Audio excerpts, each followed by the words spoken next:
You've been working hard for years. The paycheck comes in. The bills go out. And somehow, at the end of the month, there's almost nothing left. Maybe that sounds familiar. Because 2 years ago, that was me.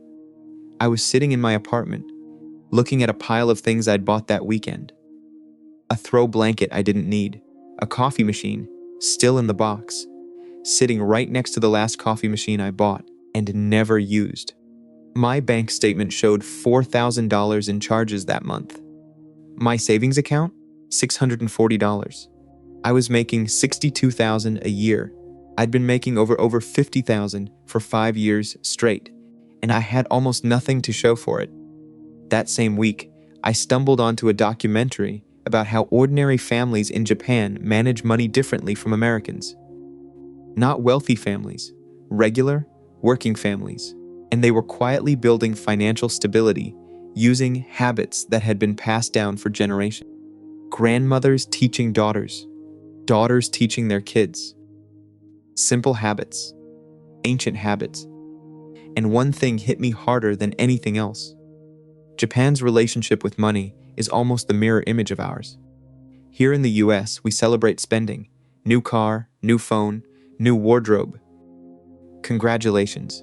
Wealth is visible, it's posted, it's performed. In Japan, wealth is private. Showing it off is considered almost embarrassing. Living quietly isn't a sign that you're struggling, it's a sign that you're grounded. I spent the next 12 months applying these Japanese money principles to my own life. I didn't change my income. I didn't start a side hustle. I didn't move. I just changed the philosophy underneath my spending. 12 months later, same job, same salary, same apartment. I had over $18,000 saved. This video is about how that happened. 10 Japanese money habits that build quiet, lasting wealth. Every single one works for an American income in 2026. Let's go. The first habit is called Kakeibo, and it's over 120 years old. Kakeibo was created in 1904 by Japan's first female journalist, at a time when most women had zero financial independence. She designed it as a tool so simple, it almost feels too simple to work. At the start of each month, you write 4 things in a notebook by hand. How much is coming in, how much is fixed, how much you want to save, and how much is actually left to spend. Then every evening, you write down what you spent. And you sort each purchase into one of 4 buckets: needs, wants, culture, things like books, learning, experiences, and unexpected expenses. At the end of the month, you ask yourself 3 questions. Did I hit my savings goal? What went well? What do I do differently next month? That's the whole system. And here's what makes it different from every budgeting app on your phone. When you tap your card, your brain barely registers it. But when you sit down that night and physically write, DoorDash, $38, once, your hand is telling your brain something no app can say for you. You chose that. That was a want. Practitioners report cutting unnecessary spending by up to 35%. My first month, I hit around 20%. On my salary at the time, that was about $1,100, saved using a $3 notebook. The reason this matters is that nearly half of Americans go through each month with no real budget at all. And among those who do use apps, the app does all the thinking. Your brain stays passive. Kakeibo forces you to wake up, and once you do, it's hard to go back to sleep. The second habit is called Mottainai. There's no direct English translation, and that's part of why it's so powerful. Mottainai is the feeling, the genuine emotional discomfort you get when something useful is wasted, food thrown away, a fixable appliance replaced, a resource discarded before its time.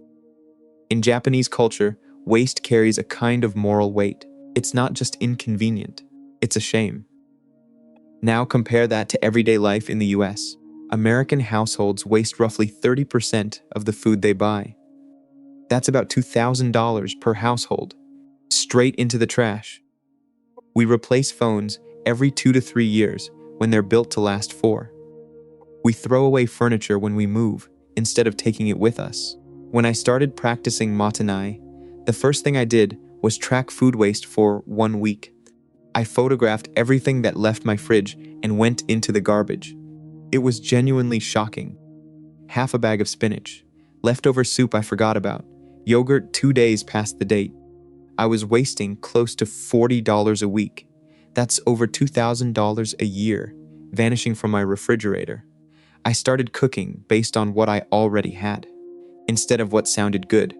I froze leftovers the same day, instead of telling myself I'd eat them tomorrow. Within 3 months, my grocery spending dropped almost 30%.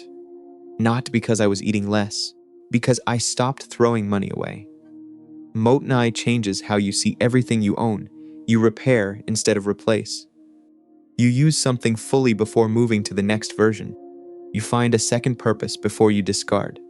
There's a Japanese tradition called kintsugi, where broken pottery is repaired with gold, not hidden, but highlighted. The crack becomes part of the object's story. Apply that to your financial life. The thing that's worn, a little outdated, slightly imperfect, it still works. It still has value. Mottainai teaches you to see that. The third habit comes from Okinawa, the region in Japan with one of the highest concentrations of people who live past 100. It's called hara hachibu, and it means eat until you're 80% full. Stop before you're completely satisfied. Leave room. Now, the financial version of this principle goes way beyond food. It means you don't fill your life to full capacity. You leave a margin. In practical terms, hara hachibu applied to money means you live on 80% of your take-home pay. If you bring home $4,000 a month, you live on $3,200. That $800 goes to savings and investments, automatically, before you even see it. The US personal savings rate in early 2026 sat around 4%. Japanese households practicing these habits tend to save closer to 20. That 16-point gap on a $60,000 salary is the difference between saving $2,400 a year and saving $12,000. Over 30 years at 8% returns, that gap becomes the difference between about $290,000 and $1.4 million. Same income, same years, different operating system. But there's something deeper here than the math. In Okinawa, hara hachibu isn't taught as a money strategy. It's taught as respect. Respect for what you have. Respect for your future self. And that word, respect, is what's largely missing from American financial culture. The average American carries around $6,500 in credit card debt at an interest rate of over 22%. That debt is borrowed comfort. We sacrifice tomorrow's wealth for today's convenience with unsettling consistency. Hara hachibu is the antidote, not deprivation, not restriction, just leaving something for tomorrow. A woman named Kara, who works in hospital administration in Phoenix, started applying this principle 18 months ago. She calculated 80% of her take-home pay and committed to living within it. The rest went to a high-yield savings account and a Roth IRA. In 18 months, she saved and invested over $15,000. She told me the hardest part wasn't the spending cuts. It was rewiring her brain to see 80% as enough. Once that shifted, everything followed naturally. The fourth habit is Kaizen. It means continuous, small improvement.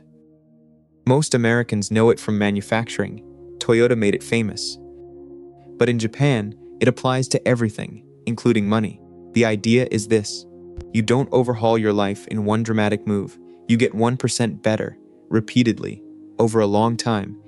In practice, it looks like this. This month, you cut your dining out spending by 10%. Not 50, 10. Next month, you raise your retirement contribution by 1%. The month after, you cancel one subscription. Then you renegotiate one bill. Each change feels almost too small to matter. Each change requires almost no willpower. But 12 months of Kaizens produces a completely different financial life, and you barely felt the transition. The reason this works better than dramatic overhauls is in the neuroscience. Your brain's threat center, the amygdala, activates when you attempt large changes. It perceives big shifts as danger. That's why most people who slash their budgets in January abandon them by March. The change was too big. The brain resisted, and willpower eventually lost. Kaizen flies under the radar. 1% doesn't trigger the alarm. It just accumulates, quietly, steadily, until one day you look up and your savings rate went from 4% to 17%. And you can't pinpoint the moment it happened. The fifth habit is called ikigai. It loosely translates to reason for being. In the West, it's been turned into a career-finding framework. But in Japan, it's simpler than that. It's the idea of having a clear purpose that gives your daily life meaning and structure. When you apply ikigai to money, it answers the question that no budgeting app ever asks.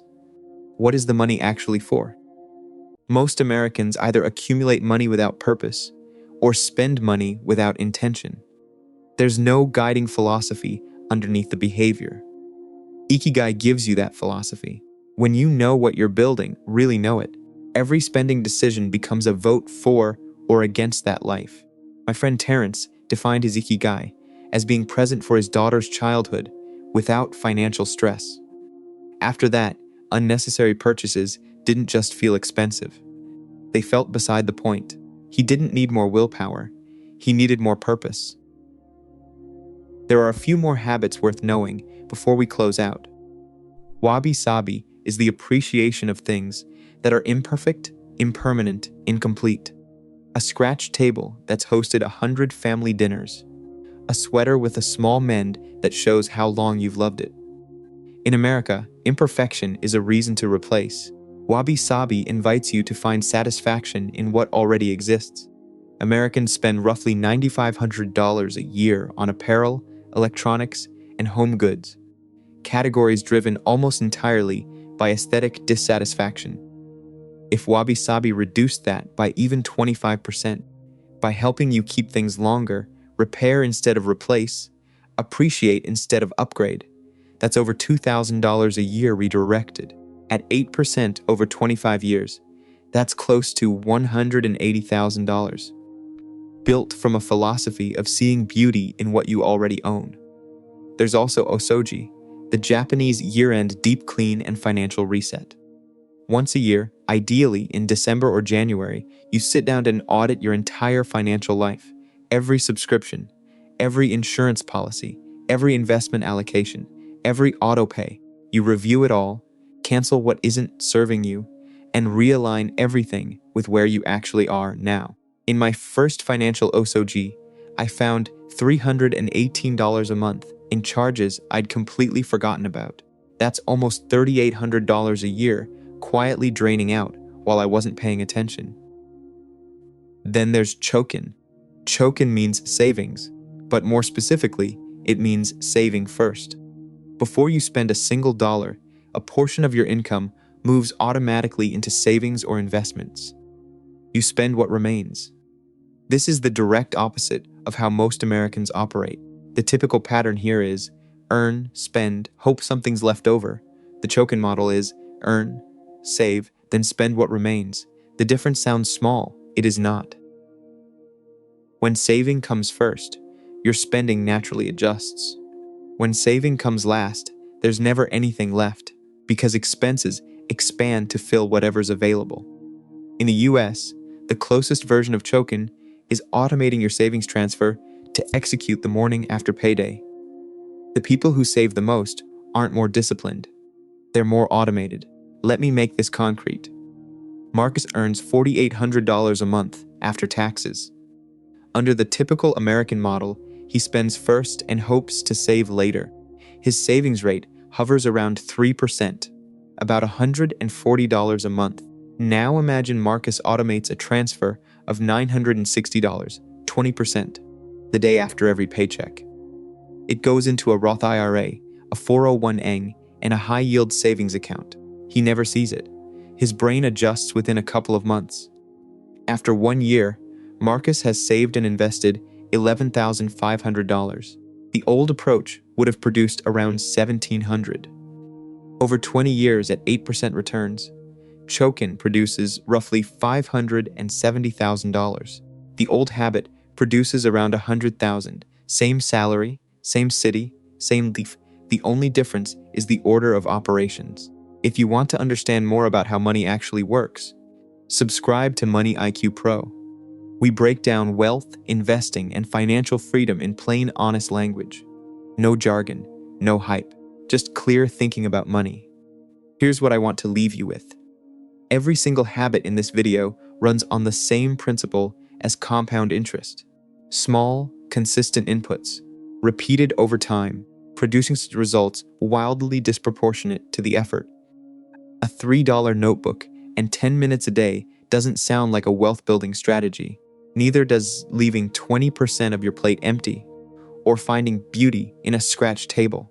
But these habits, stacked together, practiced week after week, month after month, produce something no income level can produce alone. They produce a relationship with money that is grounded, intentional, and calm. The wealthiest people I've ever studied, not the flashiest earners, but the ones with the deepest financial security and the least financial anxiety, share one trait. They understand how money actually works. That understanding has a name: financial literacy. It's the soil every one of these Japanese habits grows in. Without it, Kakeibo is just a notebook, Chokin is just a word, and Mottainai is something you heard in a video and forgot about by Thursday. With it, these habits become a system, a quiet, steady, profoundly effective system. The person I was 2 years ago, staring at a credit card statement that made my stomach hurt, didn't need a higher salary. She needed a different philosophy. Wealth isn't built by earning more. It's built by understanding more. The habits come after the understanding. The results come after the habits. Japan figured this out over a century ago. These principles survived economic collapses and generational change because they work, because they're not built on tactics. They're built on something much older. Respect for money as a resource. Respect for yourself as the person responsible for it. And the quiet discipline to protect both. You might already earn enough to start building wealth. All it takes is a notebook, a pen, and the willingness to pay real attention to where your money goes. That's where it starts. That's where it always starts.